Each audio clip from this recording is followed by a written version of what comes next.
નમસ્કાર વિદ્યાર્થી મિત્રો, આજે ફ્રેમમાં ઘણા બધા લોકો દેખાઈ રહ્યા છે અને સૌ પ્રથમ વખત એવું બની રહ્યું છે કે ધોરણ 10 ની સમગ્ર ટીમ ગણિત, વિજ્ઞાન, સમાજ, અંગ્રેજી ફર્સ્ટ ટાઈમ ઇન્ટરવ્યુ માટે કોઈ સ્ટુડન્ટના ઘરે હોય એટલે આ અમારા માટે એક તો મોમેન્ટ હે ભાઈ, મોમેન્ટ હે. હવે વાત એ કરવાની છે કે પ્રથમ પરીક્ષા હમણાં જ ગઈ અને એના રિઝલ્ટ આવ્યા. એવું પ્રથમ વખત બની રહ્યું છે કે પ્રથમ પરીક્ષા પછી કોઈ ટોપરનું ઇન્ટરવ્યુ લેતા હોઈએ. હવે એનું કારણ હું તમને જણાવું કે આવું શા માટે આ નવો વિચાર આવ્યો. કારણ કે દર વર્ષે કેવું કરીએ છીએ કે ધોરણ 10 પાસ થઈ જાય પછી એ વર્ષના ટોપરનું ઇન્ટરવ્યુ લઈએ, રિઝલ્ટ આવે પછી તો એનો લાભ નવા વિદ્યાર્થીઓને મળે, આવતા વર્ષના વિદ્યાર્થીઓને મળે. પણ આ વર્ષે એવું વિચાર્યું કે આ વર્ષના જ વિદ્યાર્થીઓને ટોપરની સ્ટ્રેટેજી આ વર્ષે જ આપીએ કે જેથી કરીને અમુક વિદ્યાર્થીઓ ક્યાંય કચાશ રહી જતી હોય, કોઈ પ્લાનિંગમાં આયોજનમાં ક્યાંક કચાશ રહી જતી હોય તો કોઈ ટોપર પાસેથી આપણને પ્રોપર આયોજન મળી શકે. તો એટલા માટે આપણે અહીંયા ઇન્ટરવ્યુ લેવા માટે ફેની શેલડિયાના ઘરે છીએ. મારી સાથે દીકરી છે કે જેણે બહુ સરસ રિઝલ્ટ હાંસિલ કર્યું છે. પ્રથમ પરીક્ષામાં એણે સારા પર્સન્ટેજ મેળવ્યા છે. કેટલા મેળવ્યા છે, શું છે એ એના પાસેથી જ જાણીશું. દીકરા, ખાસ તારા સહપાઠીઓને એ જણાવ કે શું રિઝલ્ટ છે અને જે જનરલી માર્ક્સ તને જે કંઈ પણ સબ્જેક્ટ્સના યાદ છે એ જણાવ મને. મારે 97.8% આવ્યા છે પહેલી પરીક્ષામાં. મારે મેથ્સમાં 80 માંથી 75 છે. ઓકે. સાયન્સમાં 80 માંથી 79. અરે વાહ. અને એસએસ માં 79 હતા અને ઇંગ્લિશમાં 75. બરાબર છે, વેરી ગુડ. ગુજરાતીમાં યાદ છે? હા, ગુજરાતીમાં 75. સંસ્કૃતમાં પૂરા 80. ઓકે, અરે વાહ, સરસ. ચલો, એટલે જે માર્ક્સ અચીવ થયા છે એના એવરેજ માર્ક્સ છે, મતલબ એવરેજ ઇન ધ સેન્સ બધા સરખા છે, એક ધારા. ઘણા વિદ્યાર્થીઓના અમે ઇન્ટરવ્યુ લેતા હોય ને તો ગણિત, વિજ્ઞાન, સમાજ, અંગ્રેજીમાં 80 માંથી 80 હોય, 79 હોય. પછી ગુજરાતીમાં પૂછીએ ને તો એ હોય 65 હોય, 68 હોય, તો એનાથી રિઝલ્ટ તૂટે. એટલે અહીંયાથી પહેલી શીખ આપણને એ જાણવા મળી કે each and every subject has same importance, right? દરેક સબ્જેક્ટનું એક સેમ ઇમ્પોર્ટન્સ હોય. તો પહેલા તું એ જણાવ, તું તારી જે દરેક વિષયની આયોજન હતું, કારણ કે અમે જ્યાં સુધી ટીચિંગ ફિલ્ડમાં છીએ તમને ખબર છે કે દરેક વિષયનું અલગ અલગ આયોજન હોય, તૈયારી કરવાની મેથડ અલગ હોય. તો તારી શું એવી યુનિક મેથડ હતી અથવા તો તું કઈ રીતે તૈયારી કરતી હતી, મને સમજાવ. એસએસ માં તો હું શોર્ટ પોઈન્ટ પાડીને કરતી. અને કઈ રીતે, મને એક એક્ઝામ્પલ આપ. કોઈ એક મીન્સ કે નેગેટિવ હોય તો એમાંથી શોર્ટ પોઈન્ટ હોય જે મુખ્ય હોય તો એને હું લખીને યાદ કરતી. બરાબર છે. અને ક્લાસ પીડીએફ માંથી વાંચતી, ડીબીપી સોલ્વ કરતી. ઓકે. ગણિત વિષયમાં? ગણિતમાં તે અમુક હું પોઈન્ટ મારી રીતે સમજતી. ઝીણી મિસ્ટેક થતી હોય તો એ ન થાય કેવી રીતે દૂર કરવી એ બધું. ઓકે. વિજ્ઞાનમાં? સાયન્સમાં તો મારે રેકોર્ડેડ લેક્ચર જોવા પડતા. સાયન્સ મારું બહુ વીક હતું અને એ પાવરફુલ થઈ ગયું ક્લાસ પીડીએફ કરીને. અરે વાહ, સરસ. ઇંગ્લિશમાં તે મારે ગ્રામરમાં થોડીક મિસ્ટેક થતી હતી, પછી રેકોર્ડેડ લેક્ચર્સ ને ક્લાસ પીડીએફ ને થોડાક એક્ઝામ્પલ સોલ્વ કરીને. ઓકે. હવે ગુજરાતી અને સંસ્કૃતમાં? ગુજરાતીમાં પેપર લખતી વખતે થોડીક ઉતાવળ રાખવાની અને પછી જ્યાં જોડણીની મિસ્ટેક થતી હોય ત્યાં સુધારા કરવાના, બહુ છેકછાક ન થાય એમાં ધ્યાન રાખવાનું. ઓકે. હવે તારી તૈયારી વિશેમાં આ એવી બાબતો થઈ કે જે તારા વીક પોઈન્ટ હતા એ સ્ટ્રોંગ થયા. પેપર લખતી વખતે તે ગુજરાતી, સંસ્કૃતમાં શું તે તૈયારી કઈ રીતે કરી? તે સમાજમાં મને કીધું, ગણિતની તૈયારી તું કઈ રીતે કરતી? દાખલાઓની પ્રેક્ટિસ કેમ થતી? તારું શું આયોજન હતું? કેવી રીતે તું પ્રેક્ટિસ કરતી એ જાણવું છે. એમાં હું પહેલા તો જે ચોપડીના હોય બધા સોલ્વ કરતી, મોઢે કરતી. અને પછી જ્યાં મને મિસ્ટેક થતી ત્યાં હું એક વખત બુક ખોલીને જોતી. પછી છે ને જ્યાં મિસ્ટેક થતી હોય ને એને રિકવર કરતી. બરાબર છે. એટલે જો ગણિતમાં વિદ્યાર્થીઓ જનરલી એવું કરે, દાખલા ગણે તો ખરા પણ જવાબ ન હોય ને તો છોડી દે, મિસ્ટેક થાય ને તો છોડી દે. એટલે ખાસ વાતનું એ ધ્યાન રાખવાનું છે કે જ્યારે આપણે જન્મ લીધો ને ત્યારે આપણે બોલી નહોતા શકતા, ચાલી નહોતા શકતા, સાયકલ નહોતા ચલાવી શકતા, કાંઈ જ નહોતું આપણી પાસે, એક્ટિવિટી નામે કાંઈ નહોતું. પણ અત્યારે તમે આમાં તો હવે 10મા વાળા છે તો ટુ વ્હીલ ચલાવવા માંડ્યા હશે. તો એ બધું શું થયું? એ પ્રેક્ટિસથી થયું. તમે પહેલી વખતમાં માસ્ટર નહોતા બની ગયા, તમે એને રિક્રિએટ કર્યું, એમાં પાછી ભૂલો શોધી અને સુધારો કરવાની ટ્રાય કરી, ધ્યાન રાખવાનું તમે ધ્યાન દીધું. તો એ જ વસ્તુ ગણિત જેવા વિષયમાં, પ્રેક્ટિકલ વિષય છે એમાં ધ્યાન રાખવાનું. બરાબર. બીજું, શેડ્યુલ શું હતું? શેડ્યુલ તો હું સ્કૂલેથી આવતી, પછી સ્કૂલનો ટાઈમ સવારે 6:30 અમારી બસ આવે, બસમાં જાવ. ઓકે. 12:30 કઈ સ્કૂલમાં તું અભ્યાસ કરે? તપોવનમાં. ઓકે, સરસ. 6:30 સ્કૂલની બસ આવે, પછી અહીંયા સ્કૂલેથી હું 12:30 આવું. ઓકે. 12:30 આવે તું 1:30 કે 2 વાગે નવરી થઈ રહું. બરાબર. પછી સુઈ જાવ થોડોક ટાઈમ. હા, બરાબર, જરૂરી. પછી ઉઠીને લખવાનું. કેટલા વાગે? અંદાજિત એવરેજ ફિક્સ ન હોય પણ એવરેજ કેટલા વાગે ઉઠે? 4, પોણા 4. ઓકે 4, પોણા 4 એટલે 4 ગણી. ઓકે પછી મારું હોમવર્ક પૂરું કરું, પછી થોડુંક હોમવર્ક કરીને પછી ફ્રેશ થવાનું ને એવું બધું. ત્યાર પછી લેક્ચર શરૂ થઈ જાય. બરાબર. લેક્ચર કમ્પ્લીટ કરતી પછી જમવાનું. અચ્છા, વિદ્યાકુલના લેક્ચર. ઓકે હા. પછી ઈ પૂરું થઈ જાય એટલે પછી ખાવાનું સાંજે, એ નવરું થઈને પછી રીડિંગ કરવાનું, ડીપીપી સોલ્વ, પછી હોમવર્ક કરવાનું. સેલ્ફ સ્ટડી માટે તું ક્યારે સમય આપતી? એ હવે સવારે ક્યારેક વહેલી ઉઠીને એ રીતે, ને ક્યારેક પછી દિવસે થોડોક ટાઈમ કાઢીને એ રીતે. ઓકે સરસ. મતલબ તું ટાઈમ કાઢતી, તે એવું કીધું ને? ટાઈમ મળતો નહીં? ટાઈમ મળતો નથી ભાઈ, સીધી વાત છે. ટાઈમ કાઢવો પડે. એટલે ઘણા બધા વિદ્યાર્થીઓની ફરિયાદ હોય, સર સ્કૂલનું એટલું બર્ડન હોય, સર ટાઈમ નથી મળતો. બેટા એને નેચરલી જે સહજતાથી જ બોલી કે ટાઈમ કાઢતી, રાઈટ? અરે વાહ. તો જો કરવું હોય ને, જે નક્કી કરે છે ને, હા તો થાય. જો બેને એને મમ્મીએ સાથ પૂરાવ્યો, એને ખબર છે કે મારી દીકરી, જો એને ગર્વથી કીધું છે, અને એ જ આપણે જોઈએ છે ને ભાઈ અલ્ટિમેટ. તો એ જ વસ્તુ જોઈએ છે કે જ્યારે તમે 10મા ધોરણમાં છો, આ એવું વર્ષ છે બોર્ડનું કે જેમાં નાની બાબતોનું બહુ ધ્યાન રાખવું પડે. ત્યારે જઈને તમે મહાન વ્યક્તિ બનો. મહાન વ્યક્તિઓ એમને નથી થતા. નાની વાતોમાં એને ધ્યાન દઈ અને પછી એ મહાન, એટલે કે આપણે 10મા ધોરણમાં ટોપર બનતા હોય છે, રાઈટ? હવે બીરેનભાઈ કઈ બહુ સરસ મજાનો આપણે ઇન્ટરવ્યૂ લઈ રહ્યા છે. ઘણા બધા ક્વેશ્ચનો પૂછ્યા છે. એમની અંદર શરૂઆતમાં જ્યારે ઇન્ટરવ્યૂ સ્ટાર્ટ થતું હતું એ પહેલાં એ બેન સાથે મેં ડિસ્કશન કરતા હતા, ત્યારે બેને એવું કીધું કે એ પોતે 9મા ધોરણથી આપણી ટોપર બેચમાં જોઈન છે. Right or wrong? રાઈટ. તો 9મા ધોરણથી ટોપર બેચમાં જોઈન છે, તો પહેલાં તો તને ટોપર બેચમાં જોડાવા માટેની પ્રેરણા ક્યાંથી મળી, કઈ રીતે તું જોડાણી એના વિશે, પછી 9મામાંથી જોડાણી, તારા કેટલા પર્સન્ટેજ આવ્યા 9મામાં, પછી 10મામાં જોડાણી તો શું તને બેનિફિટ થયા, એ તારે મને કહેવાનું છે. ઘણા બધા સવાલ છે, નિરાતે એકનો જવાબ આપવાનો છે. 9મામાંથી મને જોઈન થવાનું મને મારા ભાઈએ કીધું, કારણ કે 10મામાં પણ વિદ્યાકુલના લેક્ચર જોઈને એને મહેનત કરી હતી અને બોર્ડમાં બહુ સારું રિઝલ્ટ આવ્યું હતું, એટલે એને મને વિદ્યાકુલ જોઈન કરવાનું કીધું. બરોબર. અને 9મામાં મારે 96.57% આવ્યા. ઓકે.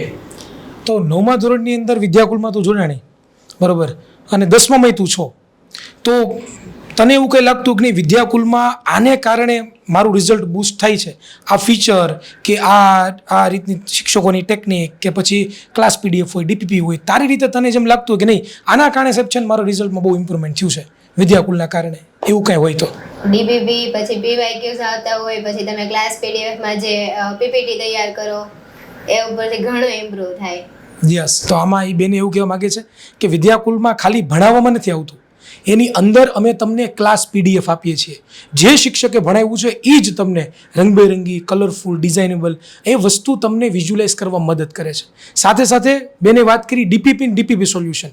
તમે કોઈ પણ એક સવાલ થિયરી ભણો છો, એ થિયરીમાંથી કેવા સવાલ પૂછાઈ શકે એ અમે આપીએ છીએ, વિદ્યાકુલ આપે છે, અને એનું સોલ્યુશન જવાબ પણ આપે છે કે રાઈટ આન્સર આના શું છે. બરોબર બેટા, હવે તાજેતરની અંદર જ આપણી ટોપર બેચ છે, જે લેજેન્ડરી બેચ કહેવાય, એ સમાપ્ત થઈ ગઈ, અને ઘણા બધા અમને પણ અફસોસ છે કે અમે ટોપર બેચને હવે પૂરી થઈ ગઈ, હવે નેક્સ્ટ પડાવ. તો હવે બધાને ખબર છે આઈએમપી બેચ લોન્ચ થઈ છે, તો ઓલરેડી આપણે આઈએમપી બેચ દીકરાઓ સ્ટાર્ટ કરી દીધી છે, એક લેક્ચર લેવાઈ ગયા છે અત્યારે, હાલ અમે ઇન્ટરવ્યૂ લે છે ત્યારે. તો ટોપર બેચ પૂરી થઈ અને આઈએમપી બેચ શરૂ થઈ, તો એકાદો લેક્ચર તો જોયો જ છે. તો હવે તું એ મને કે આઈએમપી બેચ વિદ્યાર્થીઓ માટે કેટલી જરૂરી છે? બહુ જ જરૂરી છે, એમાં ખાસ કરીને માઇન્ડ મેપ. મને નહીં, વિદ્યાર્થીઓને બહુ જ જરૂરી છે, એમાં ખાસ કરીને માઇન્ડ મેપ. એ લોકો એક પીપીટીમાં આખા ચેપ્ટરનું શોર્ટકટ આપી દે છે કે જેનાથી બધું આખું ચેપ્ટર સરળતાથી રિવાઇઝ થઈ જાય. રિવિઝન માટે. હા. પછી બીજો કોઈ ફીચર તને આઈએમપી બેચનું ગમ્યું હોય? આઈએમપી બેચમાંથી જે ઝીણા ડાઉટ રહી ગયા હોય પહેલા, એ બધા સોલ્વ થઈ જાય. દીકરાઓ આ જ કહેવાનું છે કે તમે જ્યારે 10મા ધોરણની શરૂઆત કરી હતી ને, ત્યારે તમે 3જા મહિનામાં, 4થા મહિનામાં, ઘણા બધા 5મા મહિનામાં, 6ઠ્ઠા મહિનામાં શરૂઆત કરી હતી, એ ત્યારે તમે ભણ્યા છો, અને હવે આ અત્યારે ચાલી રહ્યો છે 12મો મહિનો, એ બધું જે ભૂલી ગયા છીએ, આપણને આવડે છે, નથી આવડતું એવું નથી, પણ એને રિવાઇઝ કરવા માટે આપણે આઈએમપી બેચ લોન્ચ કરી છે. ઘણા બધા વિદ્યાર્થીઓ છે એ વિચારતા હોય છે કે આજે જોડાશું, કાલે જોડાશું, પણ દીકરાઓ આ અમારી પાસે ભણેલી વિદ્યાર્થી ધોરણ 9ની અંદર, ધોરણ 10ની અંદર એ પોતે બોલે છે કે શું બેનિફિટ થાય છે. તો વાર ન લગાડતા કેટલા બધા ફીચરો કેટલી બધી વસ્તુ તમને આઈએમપી બેચમાં મળે છે પાર્થ સર? ઓલમોસ્ટ બધા પ્રશ્ન આવી ગયા, પણ બેટા હવે જો અત્યારે કેવો સમય આવી ગયો કે બસ 2 મહિના બાકી રહી ગયા, બહુ ઓછા દિવસ બાકી રહ્યા છે. બધા જ વિદ્યાર્થીઓને એક જ પ્રશ્ન હોય કે સર બહુ ટેન્શન થાય છે. તો અમારા વિદ્યાર્થીઓને ખાસ એ જણાવો કે ઓછા સમયમાં તૈયારી કરીને સારામાં સારા માર્ક તે કઈ રીતે લીધા છે અને હવે પછી તું કઈ રીતે તૈયારી કરીશ એના વિશે નેક્સ્ટ આયોજન શું છે તારું? એક તો વન શોટ એક્ઝામને દિવસે જે ડાઉટ ક્લિયર કરવાના હોય એ બધા હું યુટ્યુબ પરથી વન શોટ જોઈને કરું છું. અને અત્યારે આઈએમપી બેચ શરૂ છે, એમાં પણ ઘણા ડાઉટ ક્લિયર થઈ જાય છે. અને હવે બોર્ડની એક્ઝામ આવશે એટલે વિદ્યાકુલવાળા રોડ મેપ આપે છે, એટલે કે એના ઉપરથી મને પણ તૈયારી કરવાનું ઘણું આમ શું કહેવાય સ્ટ્રેટેજી મને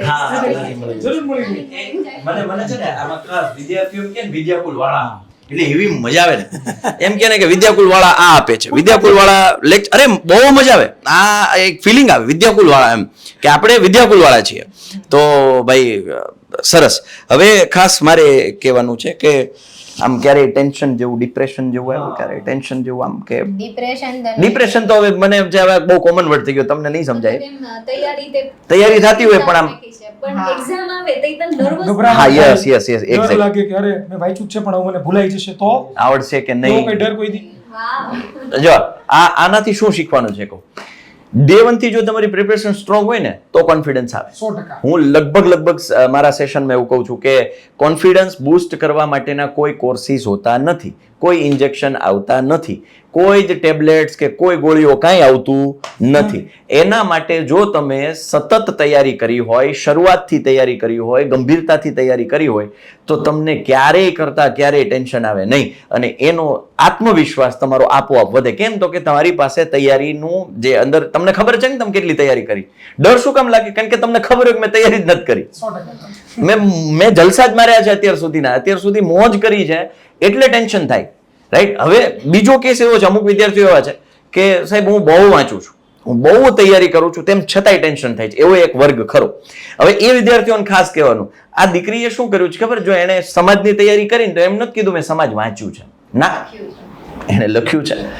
ગણિતની તૈયારીમાં એમ નથી કીધું કે મેં દાખલા વાંચ્યા છે, મેં દાખલા જોયા છે, નહીં, દાખલા શીખ્યા છે, દાખલાની પ્રેક્ટિસ કરી છે, નાની નાની ભૂલ થઈ તો એને સુધારવાના પ્રયત્નો કર્યા છે. જે તમે મિસ કરો છો એટલે ખાલી વાંચશો તો ડર રહેશે, ખાલી તમને એવું લાગે છે કે તમે મહેનત કરો છો, નહીં, એકચ્યુઅલ વેમાં જો મહેનત કરીએ છે તો આઉટપુટ ફ્રૂટફુલ આવશે, બાકી તો એ ટેન્શન રહેવાનું જ. એટલે હજુ એ સમય છે. આયોજન જ્યારે તમે કરવા બેસો છો દરેકનું પોતપોતાનું શેડ્યુલ અલગ હોય. ઘણા એમ કે સર મને ટાઈમ ટેબલ બનાવીને આપો. અરે મારા ભાઈ, દરેકની તાસીર અલગ અલગ એમ હોય ને એમ દરેકનું ટાઈમ ટેબલ અલગ અલગ.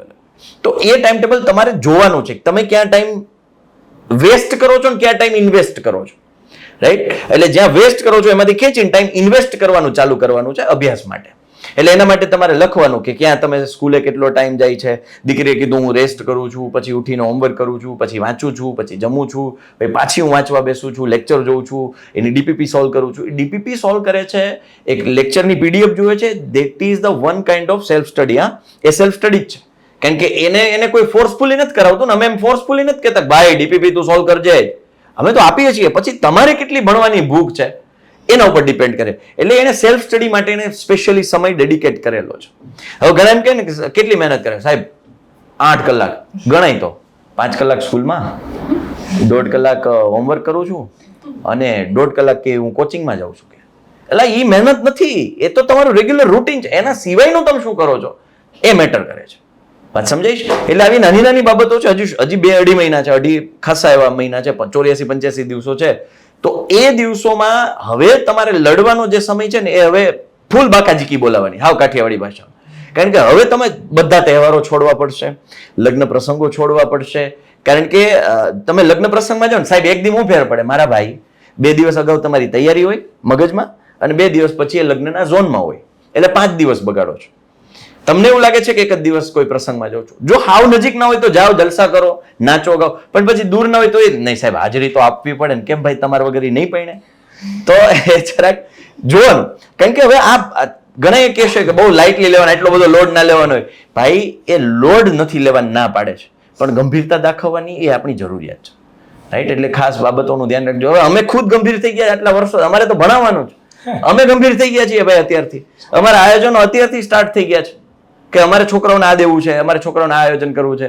હવે મને 8 દિવસની સ્ટાન્ડર્ડ ગણિતમાં રજા મળી મારું અત્યારથી ફિક્સ છે મારે શું કરાવવાનું છે. 4 દિવસની બેઝિકમાં રજા મળી મને ખબર છે મારે શું કરાવવાનું છે.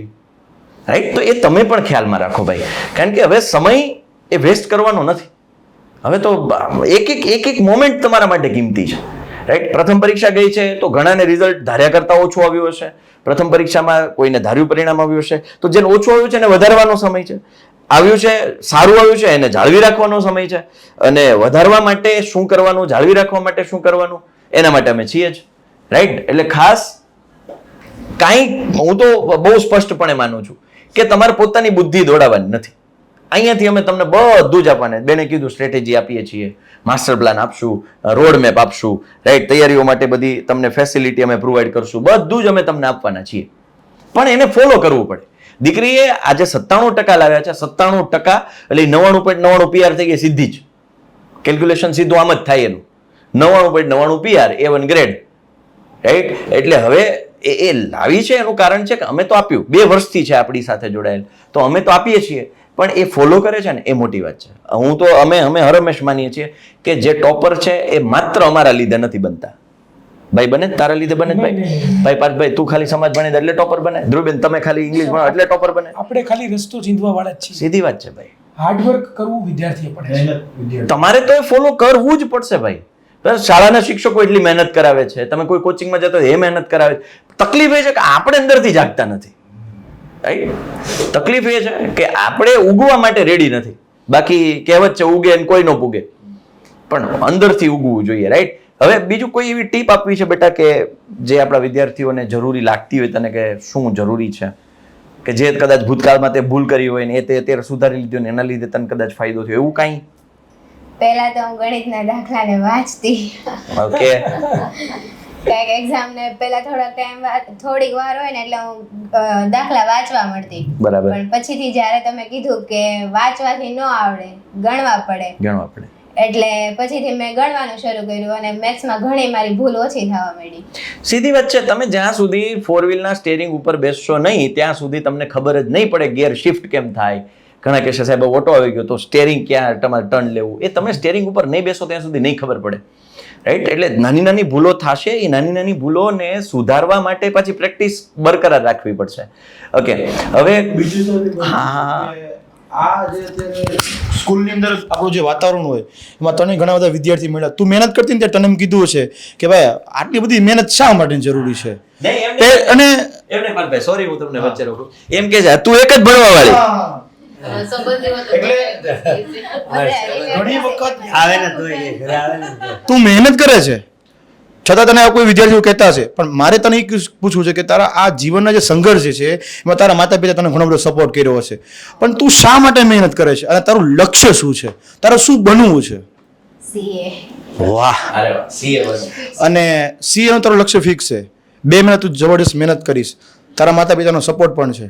અને હવે વિદ્યાર્થીઓને એક ખાલી 2-3 મુદ્દામાં સમજાવ કે મહેનત શા માટે કરવી જોઈએ, ભણવું શા માટે જોઈએ, શા માટે ભણે છે તું? એક તો આપણા મમ્મી પપ્પા આપણા માટે એટલો આપણા પાછળ એટલી મહેનત કરે છે તો આપણે એને રિટર્ન તો આપવું જ જોઈએ.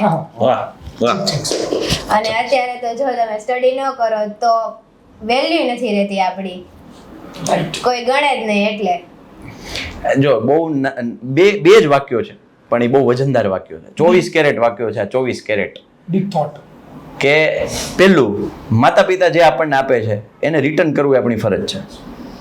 અને બહુ 10 ગણું 12 ગણું 15 ગણું જેટલા ગણું તમારાથી થાય ને એટલું રિટર્ન કરવું જોઈએ. અને બીજું એને કીધું કે જો નહીં ભણો તો અત્યારે વેલ્યુ નથી. અને બહુ 100%ની વાત છે આ, કારણ કે લોકો તમને સાંભળશે ત્યારે જો તમે ભણ્યા હશો. બહુ 100%ની વાત છે. અને કદાચ તમારે કોઈની પણ પાસેથી આ રિવ્યુ અમારી એક ક્લિપ કાઢી લેજો આટલી અને કોઈની પાસે સંભળાવજો કે આ ભાઈ છે, આ દુધિયા ટી શર્ટ વાળા ભાઈ સાચું કહે છે ખોટું કહે છે. તમારા મમ્મી પપ્પાની પૂછજો, એ તમને કહેશે કે જો નથી ભણ્યા તો સમાજમાં કોઈ વેલ્યુ નથી, તમને કોઈ સાંભળશે નહીં. હા, જમાનો હતો કે જેને સૂઝબૂઝ હોય, કોઠાસૂઝ હોય, અનુભવ હોય, ભણ્યા ન હોય તોય ચાલતું, એ જમાનો ગયો ભાઈ.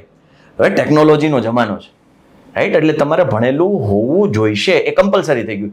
ભાઈ સીધી વાત છે, પહેલા 10 પાસ કરીને શિક્ષકોની ગવર્મેન્ટ નોકરી મળતી, ખાલી એટલું સમજી લો પહેલા.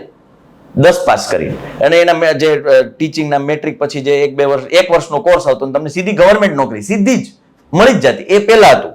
હવે અત્યારનો સિનારીઓ છે કે તમે બેચલર કરો, તમે એજ્યુકેશન બીએડ પૂરું કરો, પછી એની પ્રિલિમ પાસ કરો, મેઇન પાસ કરો, મેરિટમાં નામ આવે તો સરકારી નોકરી મળે. એટલે હવે તમે સમજો બેમાં ફરક કેટલો છે. એટલે પહેલાની માનસિકતા અને અત્યારની માનસિકતા બેની ફરક છે. એટલે જો કોઈ એવું રહેતું હોય હાવ હું તો ક્યારેક દેશી ભાષામાં બોલું, આમ જો રહેતા હોય કે હવે અનિલ અંબાણી મુકેશ અંબાણીની ક્યાં ભણ્યા હતા સાહેબ, તો પૈસા વાળા આપણે થઈ જાવ, ન થાય ભાઈ. એ બધું ગયું ભાઈ, જમાનો ગયો. હવે ભણવું જ પડશે. સાહેબ એ ભણ્યા છે, કેમિકલ એન્જિનિયરિંગ કર્યું છે. નહીં મતલબ હું જસ્ટ ઉદાહરણ સૌજીભાઈ ધોળકિયાના લઈ લે, અહીંથી સુરત વાળા બધા એવું લે કે ધોળકિયા ક્યાં ભણ્યા છે એ કે. પણ વાત શું છે કે તમે ઓછું ભણો છો તો હવે તમને કોઈ ગણશે નહીં, તમને કોઈ બોલાવશે નહીં. નાણાં વગરનો ના થયો ને નાણે ના થા લાલ. અને હવે આ સમયમાં નાણું કમાવવું હોય તો તમારે ભણતર તો ડિગ્રી તો જોઈશે ને જોઈશે. સીધી વાત છે ભાઈ, કોઈ જ ઓપ્શન નથી. હવે અત્યારે ભણેલા એટલા છે, તમે એમાંય તમારે ઉપર રહેવું પડશે. બધા જ ભણે છે તો એમાંય તમારે કંઈક અલગ હટકે કરવું પડશે. બરાબર ને? બેનને તાર મમ્મીને માયકા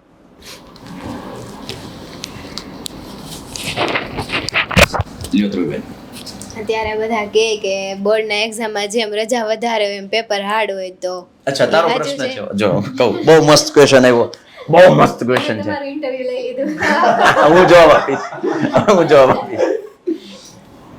પેપર ક્યારેય સહેલું હોતું નથી, પેપર ક્યારેય અઘરું હોતું નથી. Depends on your hard work or smart. 100% સાચી વાત. તમે જે મહેનત કરો છો એના ઉપર ડિપેન્ડ કરે છે. રાઈટ? હવે તમે તૈયારી બહુ સ્ટ્રોંગ કરી છે તો બેફિકર થઈ જાવ. કોઈ જ અઘરું સહેલું હોતું નથી. બીજું ખાસ અહીંયા હું ટીપ આપીશ કે BCD વિભાગ એ ટેક્સ્ટ બુક છે. હું સ્પેશિયલી મેથેમેટિક્સની વાત કરીશ કે સાયન્સ હોય કે પછી SS હોય. રાઈટ? પણ સેક્શન એ છે એમાં તમારે રકમને 2 વાર વાંચવાની, 2 વાર સમજવાની અને જવાબ નિરાતે લખશો તો તમને પૂરા માર્ક્સ મળશે. હા, તે કીધું રજા આવે છે તો પોસિબિલિટી એવી ખરી કે સેક્શન એમાં 1 કે 2 સવાલ ટ્વિસ્ટેડ આવે. ટ્વિસ્ટેડ એટલે કેવા કે જેમાં 2 કે 3 ચેપ્ટરના કન્સેપ્ટ કોમ્બિનેશન હોય, એવું બની શકે. રાઈટ? તો એવા સવાલો પૂછાઈ શકે. પણ મેં તમને કીધું એમ તમારો જો કન્સેપ્ટ ક્લિયર હશે, પ્રેક્ટિસ હશે તો તમે એને પણ આરામથી ટેકલ કરી શકશો. અને તેમ છતાંય જો હજી એમ છે સેક્શન A માટે તો અમે બધા શિક્ષકો એવું નક્કી કરી લીધું છે કે ચેપ્ટર વાઇઝ કે 2-3 ચેપ્ટર વાઇઝ એના જે હેતુલક્ષી છે એને આપણે સોલ્વ કરાવીશું આપણી યુટ્યુબ ચેનલ પર. સો ડોન્ટ વરી. અત્યારે તમે BCD ઉપર ફોકસ કરો. BCD તમારો સ્ટ્રોંગ હશે. 56 માર્ક, હું 3 સબ્જેક્ટની વાત કરું છું જનરલી, બાકી ઇંગ્લિશની પેપર સ્ટાઇલ થોડી અલગ હોય છે. એટલે 56 માર્ક એને સિક્યોર કરી લો. 24 માર્ક અમારા ખભે, અમારી જવાબદારીએ છોડી દો. રેડી? અઘરું આવવાનું નથી જો તારી મહેનત હશે તો.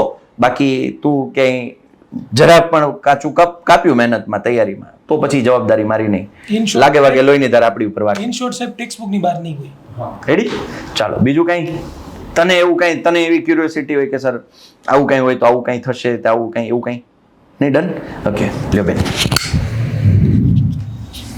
ખાસ તો મારે એમના માતા પિતાને સવાલ પૂછવો છે. ઘણા બધા સવાલ થઈ ગયા દીકરી વિશે કે ભાઈ દીકરી આટલી મહેનત કરી, સાથે સાથે એની પણ ચર્ચા કરી કે ભાઈ ટીચર્સ પણ મહેનત કરાવતા હતા અને દીકરી સાથે મહેનત કરતી હતી. પરંતુ મને નથી લાગતું કે ખાલી આ બેમની જ મહેનત છે, એની પાછળ શાયદ એમના મમ્મી પપ્પા પણ કેટલીક મહેનત કરી રહ્યા છે. જ્યારે બોર્ડની પરીક્ષા હોય અને બોર્ડનું વર્ષ હોય એટલે ઓબ્વિયસલી એમના માતા પિતાને પણ ચિંતા હોવાની. તો બસ મારે એ જ જાણવું છે કે જ્યારે દીકરીની પ્રથમ પરીક્ષા ચાલી રહી હતી ત્યારે તમારો શું રોલ હતો, તમારી શું ભૂમિકા હતી? વહેલા જાગતી, તમે એને જગાડતા કઈ રીતે? હા, એ મને કે તું મને મમ્મી આટલા વાગે જગાડ દેજો, એટલે હું એટલા વાગે એને જગાડ દો, એટલે એક જ વાર કહું એટલે ઉઠી જાય. 4 વાગે ડેલી 4 વાગે તો ઉઠી જ જાતી એમ. અલાર્મથી ન ઉઠે મમ્મી કેવું એટલે એમ 4 વાગે. અચ્છા, મતલબ કે ઈ સેટ કરી દે. કદાચ રાતે મોડા સુધી જાગતી હોય અને મારી પાસે ફોન મૂકી દે એટલે એલાર્મ વાગે એટલે સીધી એને મારે ઉઠાડી દેવાની એમ. મતલબ કે જરૂર પડે ત્યારે તમે અલાર્મ બની જતા હતા. દીકરી માટે એવું કરવું પડે.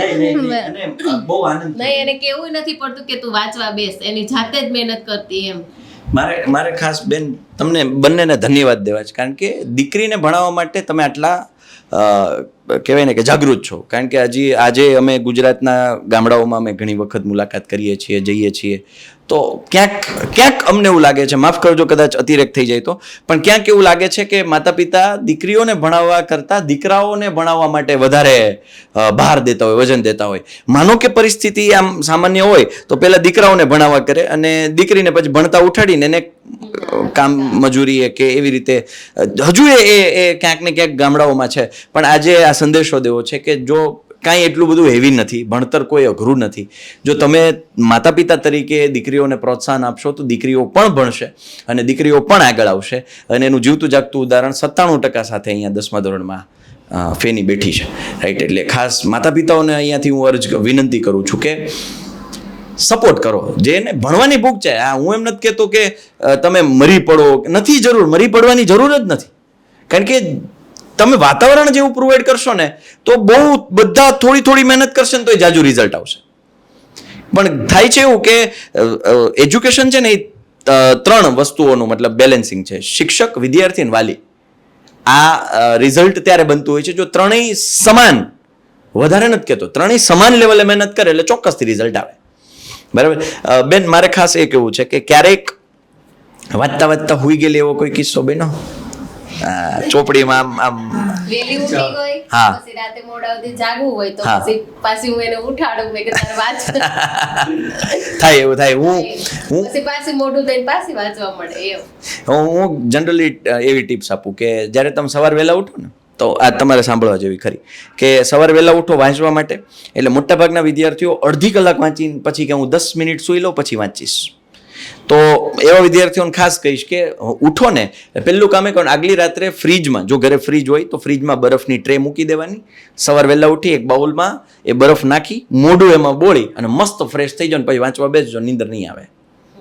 અને 2 કામ થશે, એક સ્કિન કેર થશે તો અલગ, રાઈટ. એટલે ખાસ આ બધી નાની વસ્તુઓ છે જે તમને આગળ વધારે. બરાબર. મારે ખાસ ફેનીના પપ્પાને ક્વેશ્ચન પૂછવો છે કે વ્યવસાય તમારું કામકાજ શું છે? ઓકે, ડાયમંડ પોલિશિંગમાં છો. ઓકે. દીકરીએ એમ કીધું કે મારે સીએ બનવું છે, તમારું શું સપનું છે? એનું સપનું પૂરું કરવાનું. એનું સપનું પૂરું કરવું એ જ તમારું સપનું છે. બરાબર. ફેની છે ક્યારેક કોઈ વસ્તુની જીદ કરે? નહીં. ઓકે.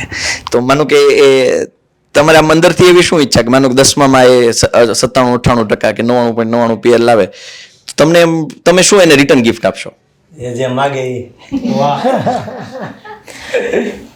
બરાબર. એક હું તમને સિચ્યુએશન આપું, પરિસ્થિતિ આપું કે આજે 11-12, 10 પછી 11-12 કરશે, પછી એ સીએનું કોર્સ કરશે, સીએની તૈયારી કરશે ને લેટ સપોઝ કે સીએમાં સિલેક્ટ થઈ અને ઓફિસમાં માનો કે તમને લઈ જઈશ અને ચેર ઉપર તમને બેસાડશે પહેલી વખત, ત્યારે તમે પહેલું વાક્ય તમે શું એને સંભળાવશો? એને શું કાને કહેશો?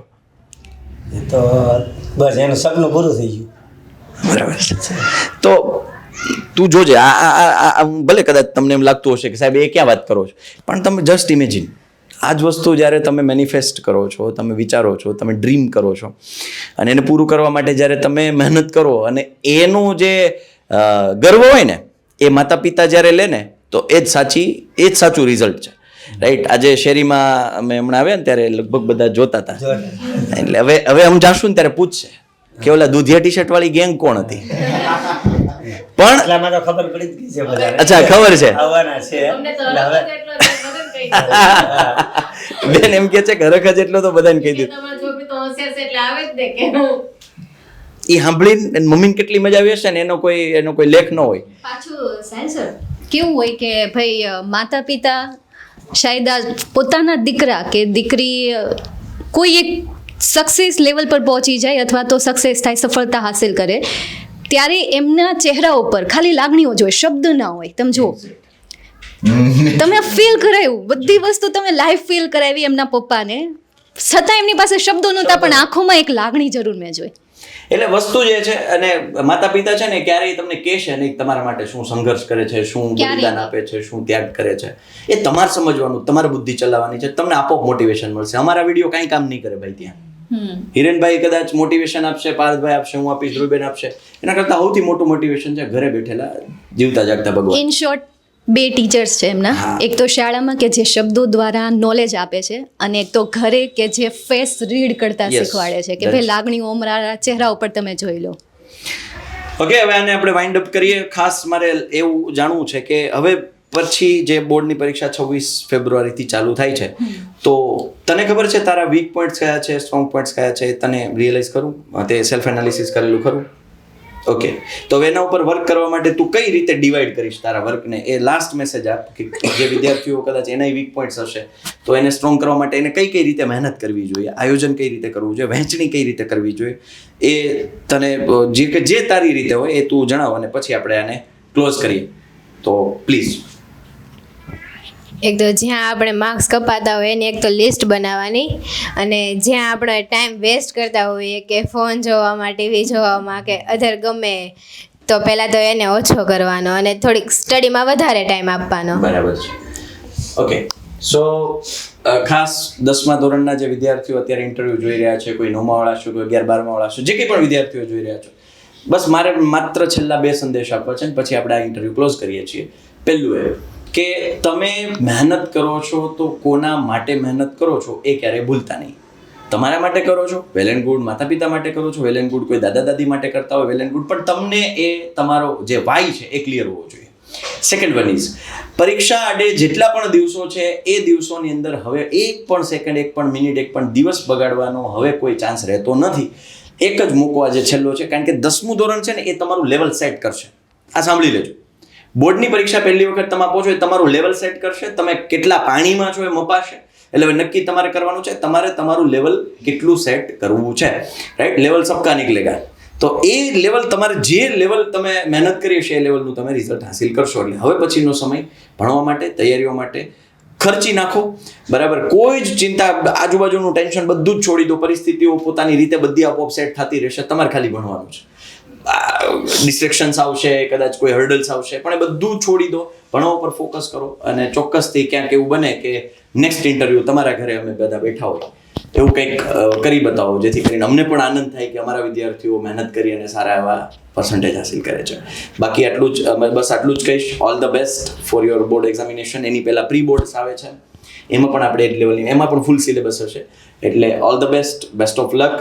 અને સપનાઓ સાકાર કરો. સપનાઓ પહેલા ઊંચા સપનાઓ જુઓ, ઊંચી મહેનત કરો અને સપનાઓને સાકાર કરો. Thank you so much. Vidyakul team વતી અમે આપ સૌના આભારી છીએ કે અહીંયા ખાસ તમારી ઘરે અમને આમંત્રણ આપ્યું અને અમે અહીંયા દીકરીની મુલાકાત કરી. આનાથી અમે ઘણી બાબતો શીખશું. અમે પણ બાળકોને સમયાંતરે કહેતા રહીશું. સો yes, thank you so much બેન. થેન્ક યુ ભાઈ.